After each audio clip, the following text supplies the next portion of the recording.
Hey there, IMS 414. I just wanted to say hi. This is a strategic lecture that I gave last semester, and I'm trying to give it a go with the webcam and the recording software. And I noticed that the first time I ran this, the webcam has a horrible mic, so I'm just going to say hi and then get out of the way, and hopefully the audio will be better for the rest of this lecture. If not, I apologize. I'm going to go get a better mic here today, but to get this posted in time, you may have to work your way through some crummy audio, so I apologize for that. Thanks. Thanks for understanding. Okay, let's talk about strategy. I know in the first couple of lessons we've been messing around with Google Analytics and the technical side of things. So I wanted to take some time today and talk to you a little bit about insights and digital marketing strategy and how this all um, plays together with the role of the analyst.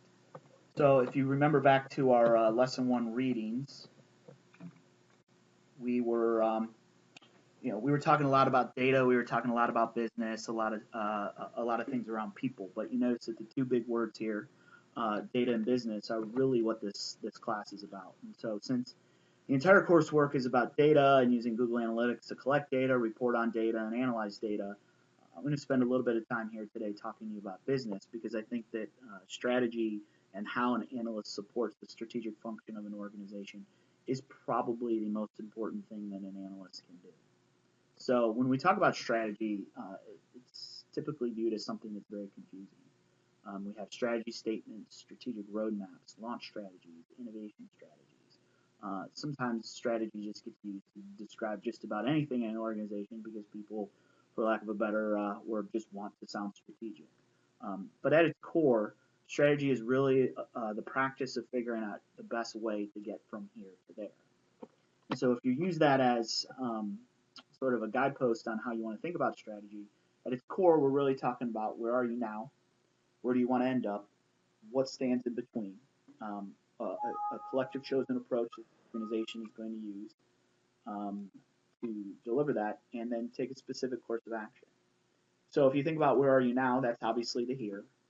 And that's usually done in some form of an assessment that helps you figure out, what your strengths are, what your weaknesses are, and what your company is good at.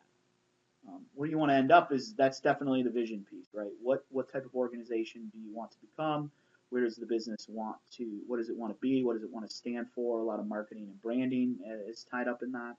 And really, what stands in between is the competitive assessment, and then your ability to manage to your strengths, manage your weaknesses, to deliver whatever product or services that the company wants to deliver.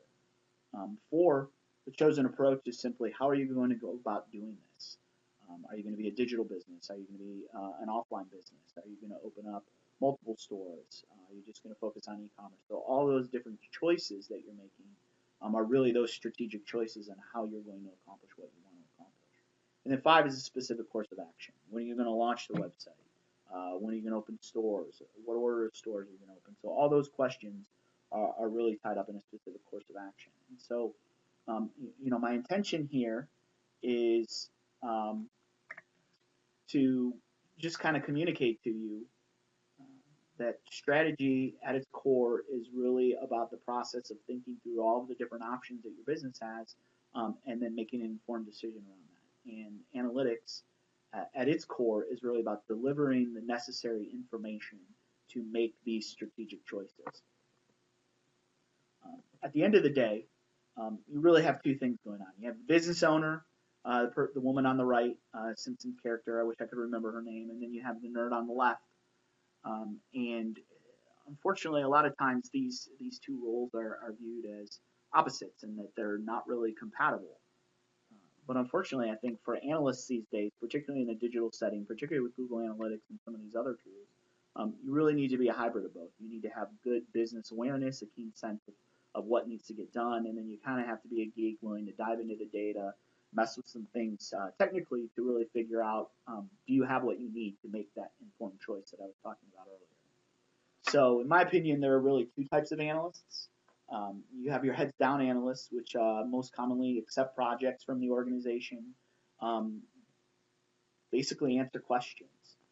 What they really do is they have a tendency or a mindset to separate the analysis from the outcomes. And what I mean by that is they really just don't want to get involved in the business side. They want to tell you what they think, and then they want you to figure out the implications of that thinking, or at least they want the business side to think that through.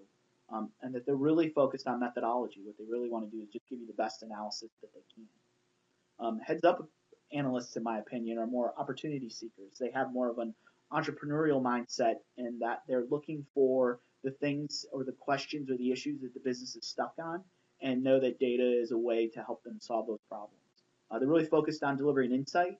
So not just answering the question, but giving you sort of that truth. And I'll talk about insights here in a second. About what it is that is going to be most effective in moving the company forward. And they invest in the business outcome. They just don't simply deliver the report and say, okay, you guys figure it out. They engage with the business owners and answer questions or clarify things further. All those sort of people type things that those readings talked about, and really find their authority in being relevant to the business, being in the right context, and being strategic. They're not just working through a list of projects. They're definitely looking around the organization, and kind of to the first part, finding opportunities in which they can add value. This is a cool graph I found on Twitter the other day.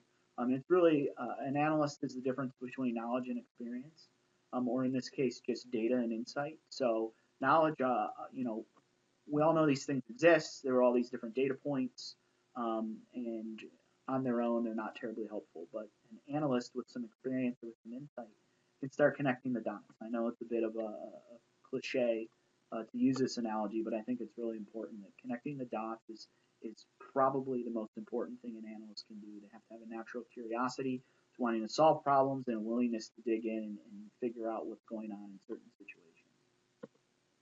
So at its core, what's an insight?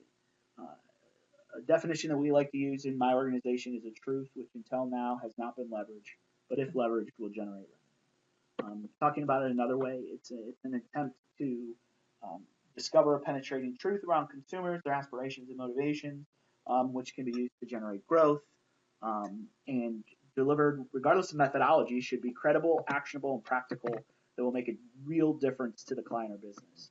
Generate revenue, improve the relationship with their customers, or just simply find ways for the company to get better.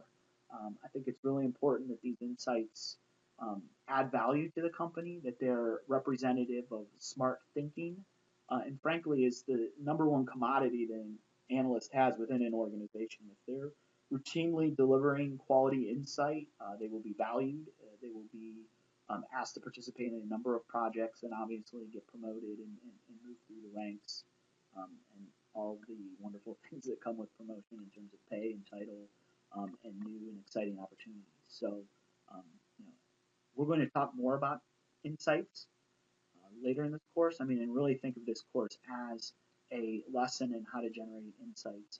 There's some reading or another video later on in this lesson that talks about how to add context to your data, and that's really what insight is. If you can start adding context to your data and start telling relevant stories, you're definitely going to be delivering insight. So now I want to switch gears. OGSM, to me, this is sort of a core concept around strategy that helps align the measurement activities. We're going to talk a little bit about implementation strategy and measurement plans. But I think that before an analyst can really think about what data needs to be collected, how it needs to be collected, and where it needs to be collected, you have to have some guiding principles from the organization on what they're trying to achieve, and that gives you an idea where you need to start looking for data. So OGSM, simple acronym.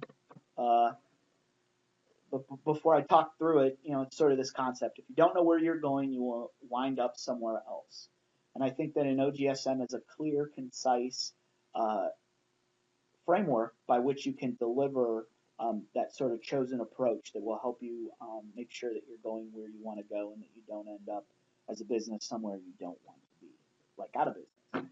So OGSM, pretty simple. O is objectives, G is goals, S is strategies, and M are measures. So when you look at objectives, this is really what do you want to achieve. Maybe you want to be a leading e-commerce retailer, or you want to open up a successful boutique. This is really where you're just articulating that objective, and you're really just describing, for lack of a better term, that vision. What do you want to accomplish? Goals, on the other hand, is a specific quantifiable representation of how do you know that you achieved the goal. To be a leading e-commerce site, maybe you need $500 million in revenue.